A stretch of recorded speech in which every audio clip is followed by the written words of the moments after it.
what you're asking is breaking and entering right here. Could get in trouble. Well, don't worry. I'm a cop. Hello, my little Luxes. Welcome back to another Luxy Charms, and I am your host, Tracy Lux. And today I'm actually in cosplay, so hooray! But we are back here again today for another movie review and continuing on the series for Masters of Horror. So today we are covering episode 4, Jenifer. Now, I had originally planned on doing a film by Tobe Hooper, but the one that I want to do, I am currently seeing it's on Tubi. I didn't realize that it was because I want to do the original Texas Chainsaw Massacre. And one of those things where I'm like, I want just a little bit more time to watch over it again, take some notes, and do a little extra research. Whereas, at least with the Masters of Horror episodes, they're kind of quick. I go through them. So I'll be getting to the Tobe Hooper one here pretty soon, which goes hand in hand for this one as well, because as I keep talking about what makes Masters of Horror so special is because each episode covers a different well-known horror director. So for this one, we are covering director Dario Argento. But before we jump into this review, spoiler alert, and viewer discretion is advised.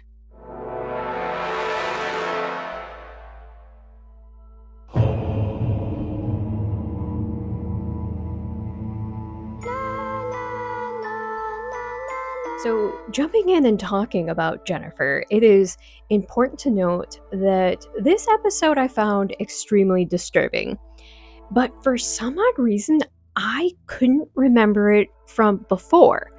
Like, at least with the first 3 episodes of watching Masters of Horror, I could remember the episodes.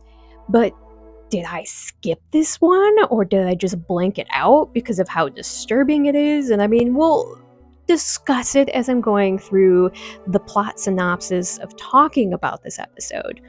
So this story, if you haven't guessed it, focuses on a young woman by the name of Jenifer. But Jenifer is different, and of course, I will get into details of what I think she is and what makes her so special. But we open up into this episode, we are introduced to Frank, who is our main character, or our protagonist, and his partner. And they both seem to be having lunch, they're out in the middle of nowhere, and Frank decides to get out of the squad car and starts walking around. Well, wouldn't you know it, he happens to see this crazy-looking homeless man dragging a poor young woman behind him. She's tied up, and you can clearly tell she's distressed, she's calling for help, she's crying. So Frank tries to get the attention of his partner, and it's that atypical thing of, oh gee, he has the radio too loud, he can't hear Frank calling for him, which is one of those things when you're thinking, if you're on duty, you probably don't want to be blaring music no matter what, just in case you do need to pay attention to what's going around. But we'll also get more into Frank's lovely partner for a while too, but we'll get into a lot of things in this episode. So Frank, realizing he's not going to get help from his partner, immediately takes off after the homeless man with the kidnapped woman. He just gets to him in time before he takes this gigantic knife he has, and he was going to use it to kill this young woman. Frank, of course, intervenes and starts pleading with him, and this man seems just deranged. He seems crazy. He seems out of his mind. And he keeps trying to explain to Frank, it's too late. You don't know what she is. But of course, Frank's not going to listen to this man. He looks like a crazy person that is about to kill this young woman. But before he can slice into this woman, Frank, of course, shoots him. This man's dying words are Jenifer.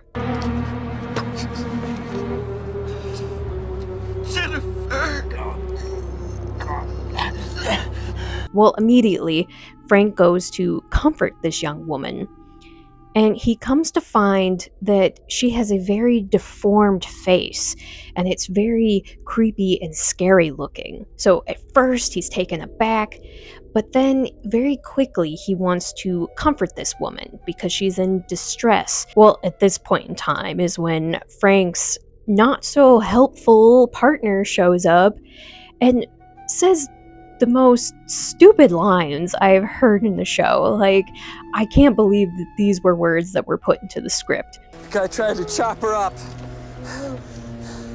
Had to stop him. Jesus, what a mess! And that's coming from me, and I enjoy the ridiculousness when it comes to horror, but it just didn't match the same type of acting that we were seeing from Frank's character and everybody else to this partner and his weird lines, where it's like, dude, you're not helpful in any way. Just go away. Which, I mean, technically Frank does that anyways, because he tells him call for help once he sees that she's got this deformed face, but she immediately starts crying and needs help. So, of course, at first being taken aback, he jumps back in and starts to untie her. But while he is untying her, she happens to scratch his hand. We will bounce to the police station, where, of course, Frank is giving his statement and everything. But his curiosity is always wanting to know who the young woman is. And they come to find out, obviously, since, the homeless man's dying words were Jenifer, because the only thing that was on this homeless man's person was a piece of paper that had the name Jenifer on it. We start seeing that Frank kind of becomes obsessive about this young woman, because he can't get her out of his mind. But we're seeing very strange things coming from her as well. She seems to be somehow seducing him, kind of luring him in. So I guess if you want to think kind of in terms like a siren, where Frank doesn't have a choice. And of course, this is the beginning of the episode, so we're not really understanding exactly what's going on, because we're seeing this very grotesque, deformed woman and wondering why Frank is acting this way, to the point where Frank goes back home and he still can't get her out of his head. So when he goes back to work and finds out that Jenifer has been put into a mental hospital, he decides he has to save her, that she can't be there, and that he has to be her savior and he must release her. So he goes and gets her. This is where we start seeing right away that it's like, we're going to be very angry with Frank's character from the get-go.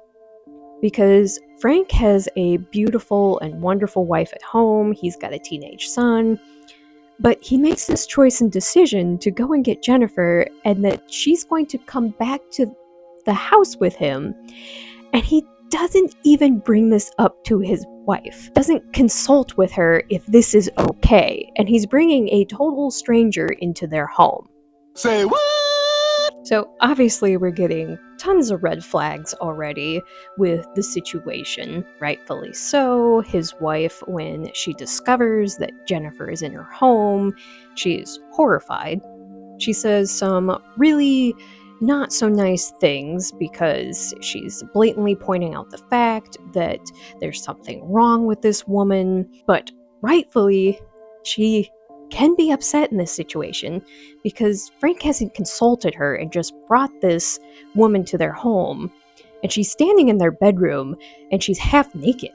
So she has every right to be angry, but it wasn't okay to lash out in the way that she did in saying the very cruel things in how she was talking about Jenifer's face. But Frank was the one in the wrong in this situation, because if she would have been forewarned, granted, she probably would have made, the sane decision of, hey, we can't have this person in our home. She needs special help and attention that they can't provide. So his wife keeps telling him she needs to leave. You cannot have her here.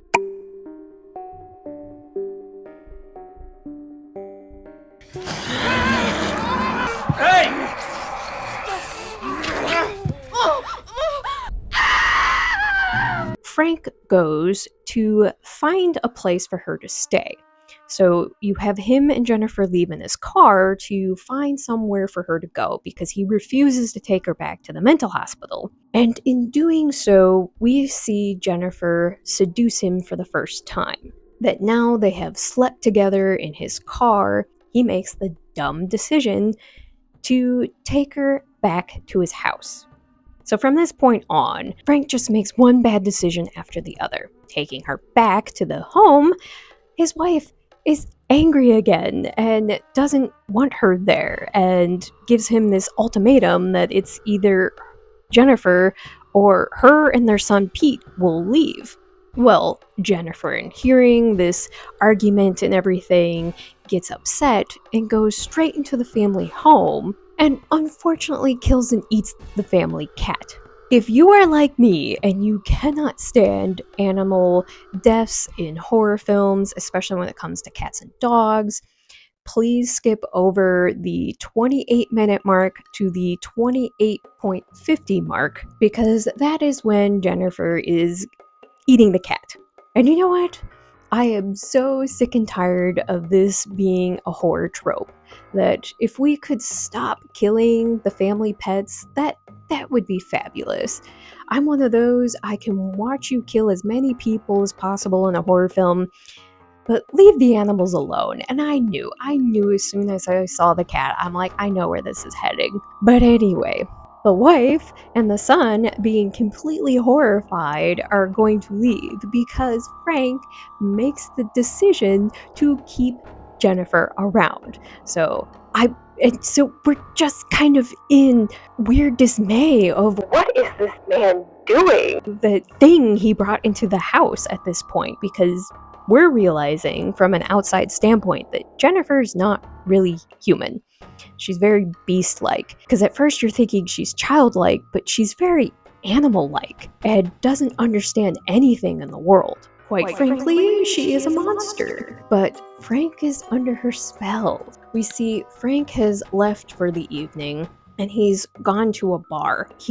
Has very mixed, messed up feelings right now because he keeps getting seduced by Jenifer. Because at first he was extremely upset about what happened with the cat, with the fact that his wife and son had left. So his choice and decision is to go and drink at the bar, which isn't helping anything. But while he is away, Jenifer happens to go into the neighbor's yard where the little girl Amy is at.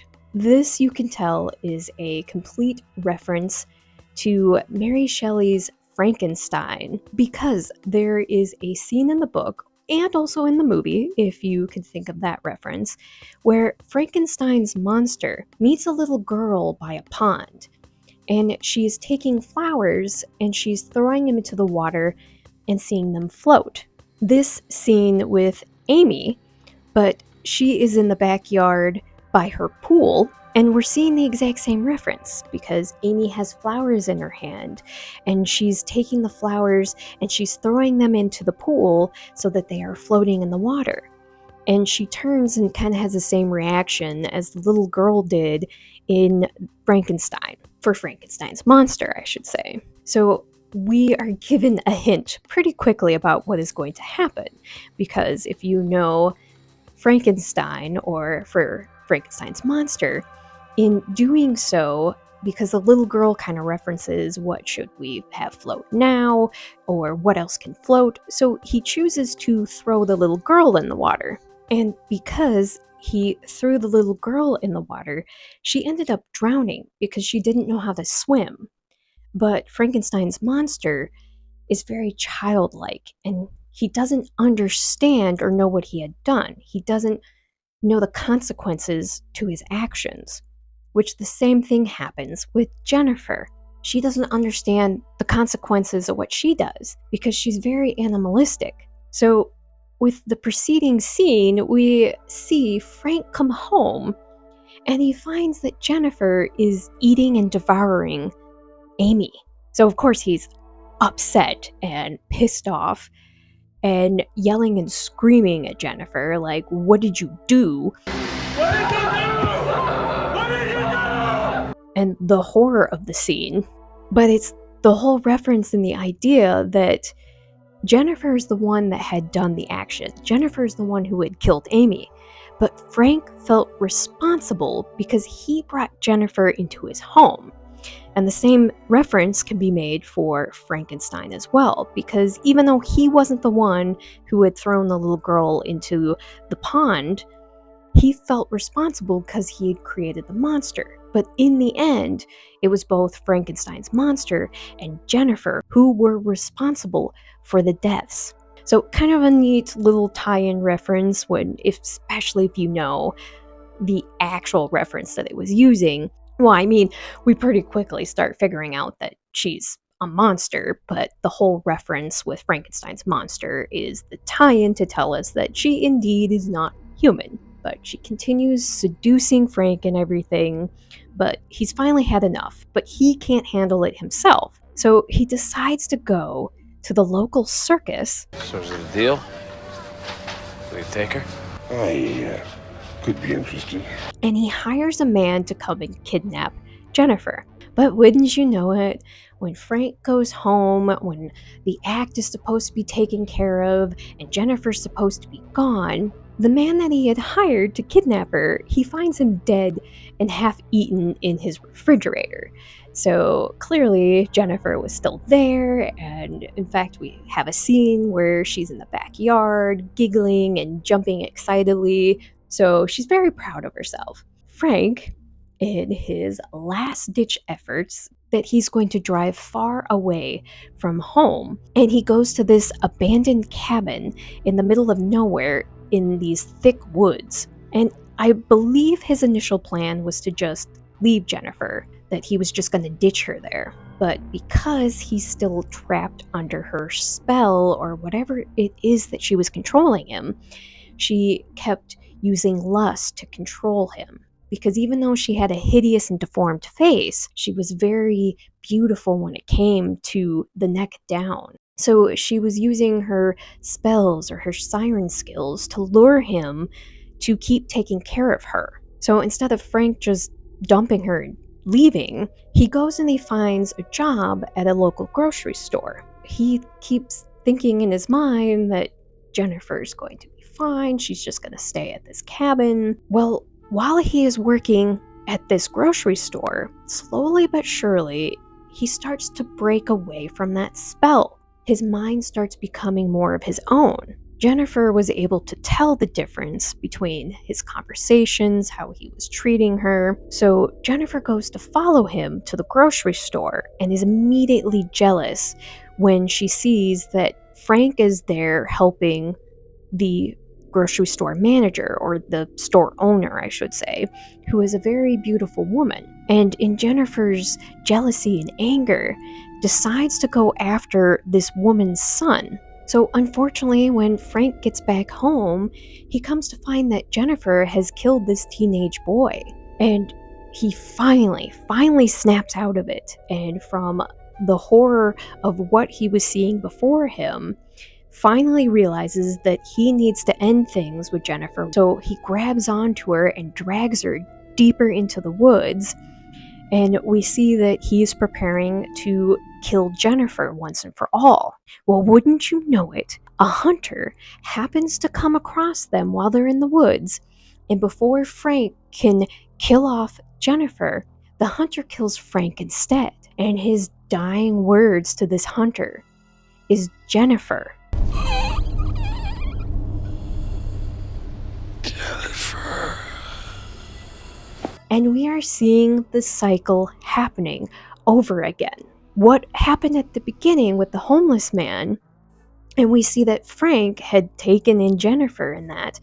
Now she had switched her attention and her spells were working onto this hunter. So we also realize in this moment that this has probably been a never-ending cycle for quite some time, because the homeless man probably was just like Frank. Probably a well-to-do man, had a family, and when he discovered Jenifer and fell under her spell, He gave up everything to be with her. The same thing Frank did. Frank fell under her spell and became obsessed with her. And he literally gave up everything meaningful in his life to be with her, to the point where he was finally going to kill her. And now we're going to see the cycle. Well, we won't see the cycle, I should say, but we know the cycle will continue with this hunter. So, kind of a neat idea of never-ending cycles and looping around.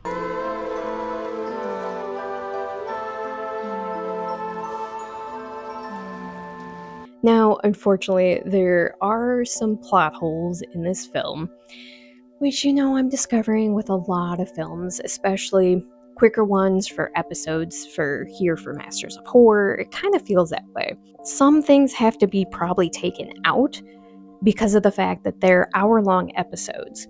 So this could have been a scene, so it might be a deleted scene, but one of the plot holes that does kind of bother me is, why was no one looking for Amy? I figured that, they should have had a scene where the neighbor next door would have stopped by the house, asking Frank some questions, especially if they know that Frank is a cop and their daughter is missing. So that's a plot hole that's a huge one, where something should have been brought up. And the fact that the circus never comes around looking for their owner when he goes missing, because obviously he got killed by Jenifer and stuffed in the refrigerator.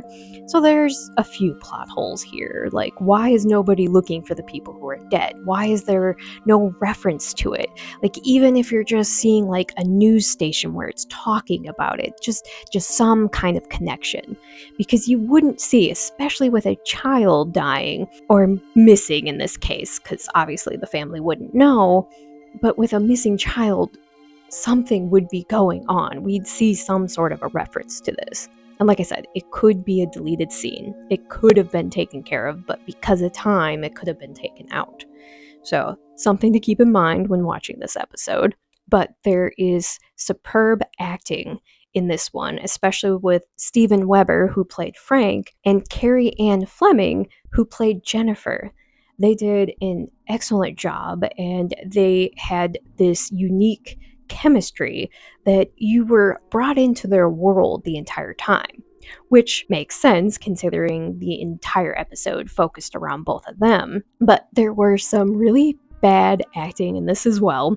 I referenced it before when talking about Frank's partner didn't do a great job, and his lines just didn't line up. It didn't feel like it matched with the scene and what was going on. It just was bad. Jesus, what a mess! And he seemed ridiculous with his lines. Hey, Frank, what's wrong with her face? What happened to her? Now, the other thing that I want to get to is the idea and the fact of, what is Jenifer?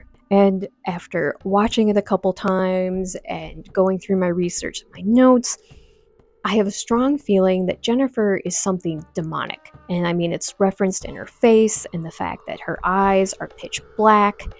She's very beast-like. And the idea that she can put Frank under a spell, because then a part of me kept wondering if maybe she was some sort of a witch, but I think she's supposed to be some sort of a demonic entity, in the fact of how she can take control, especially to men, and use lust as a device to control them and to get what she wants. And also the fact that this film is a never-ending cycle, and the fact that it ends exactly like how it began. So the idea that Jenifer kept finding these men that would become her saviors, and that she would latch onto them, and that she would basically curse them and control them, and that she would force them to take care of her, even if they didn't want to. I found this film very disturbing the whole way through.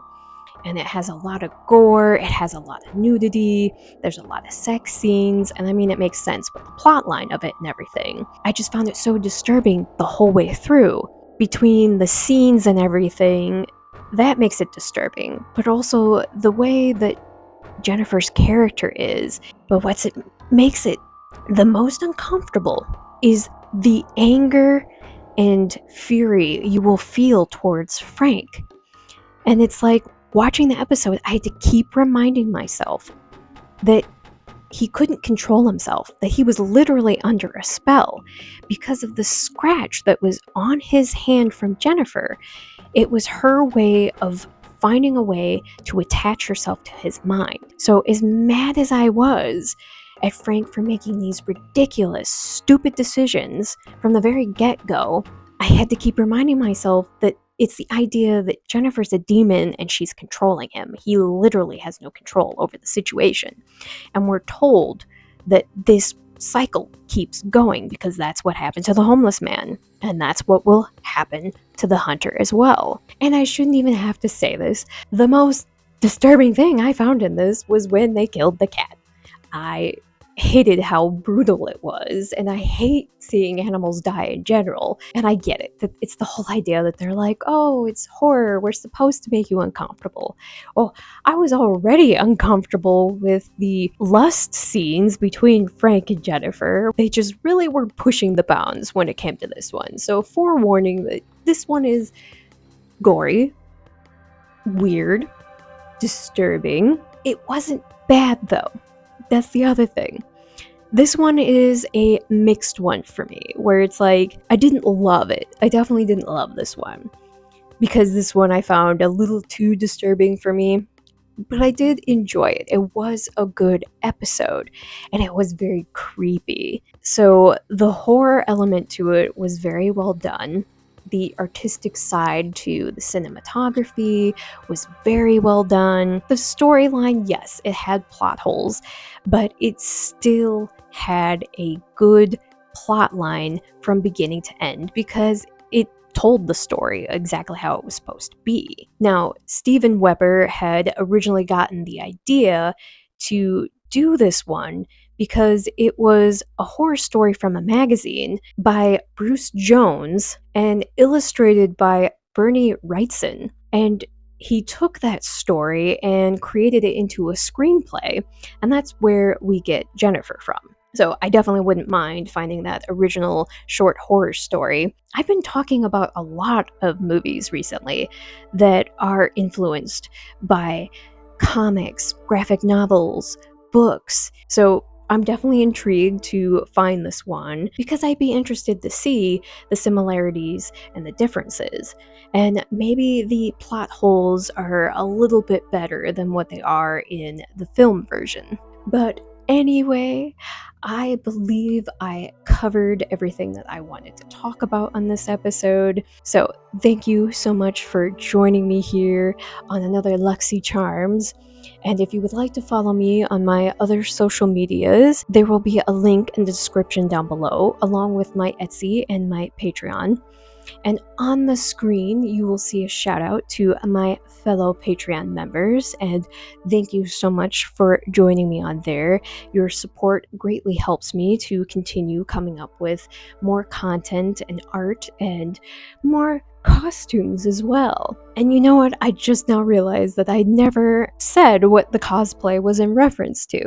Granted, if you are a part of the FFB movie night group, we are watching Big Trouble in Little China.